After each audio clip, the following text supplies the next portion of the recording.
All right, let's dive into the absolutely wild plot of the South Indian horror comedy VVN Rakshak. Seriously, this thing is a twisted tale of desperation, some seriously bad decisions, and a ghost who is really, really not happy. Let's get right into it. So everything in this story really kicks off with this number, 50 lakh rupees. It's a huge amount of money, and it's what pushes our hero to cook up a desperate plan that leads to, well, a full-on supernatural showdown. So why is this amount so important? And that really brings us to the core question of the whole movie, right? What would a son do to save his mother? It's not just about the cash. It's about how far you'd be willing to go for the people you love. Maybe even blurring the lines between what's right, what's wrong, and what's just plain crazy. And this is the exact spot our protagonist, Vicky, finds himself in. Okay, so let's get into it. First up, a son's desperation. We meet our main guy, Vicky, who designs concepts for reality shows. His world gets completely turned upside down, though, when his family is hit with a devastating crisis. And the news is just awful. His mom has a final stage brain tumor. But here's the kicker. The doctors give him just 15 days. 15 days to come up with 50 lakh rupees for the operation. If he can't, she won't make it. With no other options, he's forced to turn to the only thing he has left. Which leads him to this place, the cursed bungalow. This is the only asset he has, a remote family property called the Raj Bungalow. But, this isn't just some fixer-upper. It's got a dark, dark history and a reputation that scares everyone away. His own father bought it right before taking his own life because of debt. I mean, when Vicky gets there with his friend, the local villagers are absolutely terrified. They start throwing out all these warnings about snake caves and ghouls. It's not just a rumor. The whole town is convinced this place is basically a one-way ticket to the crematorium. So yeah, trying to sell it, nearly impossible. Somehow, Vicky actually finds some buyers. But of course, they've heard all of the scary stories. So they make him a deal.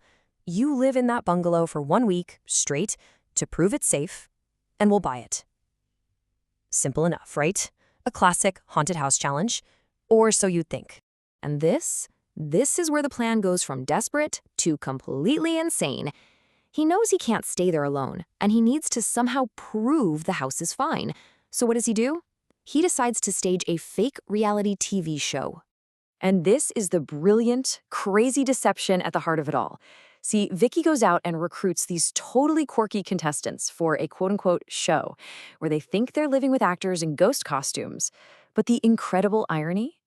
They are walking into a real haunted house. And the ghost? She has no idea she's about to be a reality TV star.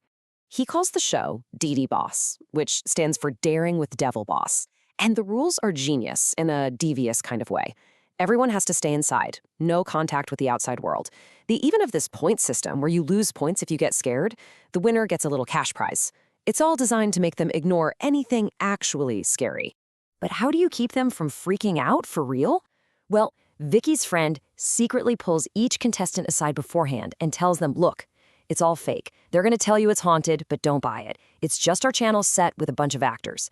And that one little lie is the only thing holding this whole chaotic plan together. Yeah, you can probably guess what happens next. The plan completely backfires. The fun and games part of the setup just disappears when the house's actual ghost decides to show up. Suddenly, the contestants realize this isn't a game anymore.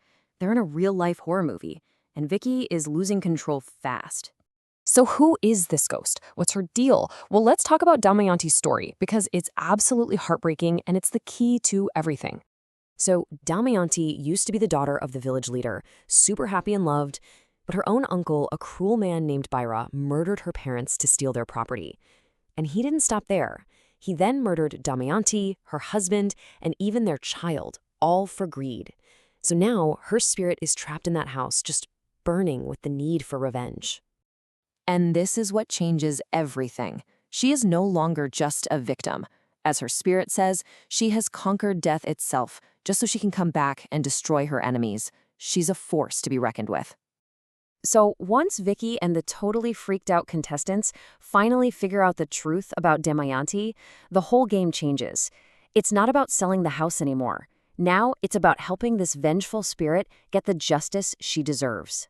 So the whole group gets together and comes up with a new plan. They find out that the evil uncle, Bhaira, just got out of prison.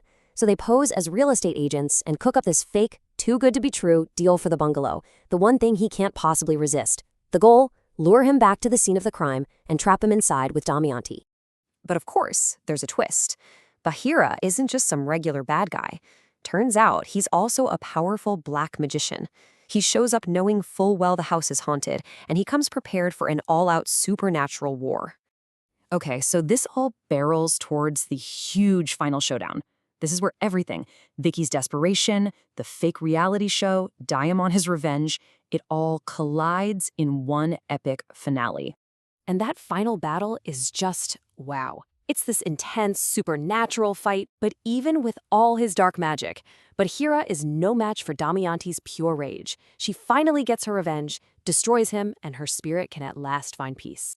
And just like that, with Damayanti gone, the curse on the bungalow is lifted. Vicky is finally able to sell the place, he gets the 50 lakh rupees, and he saves his mom.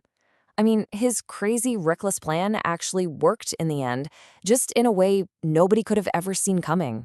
Which leaves us with one last thing to chew on.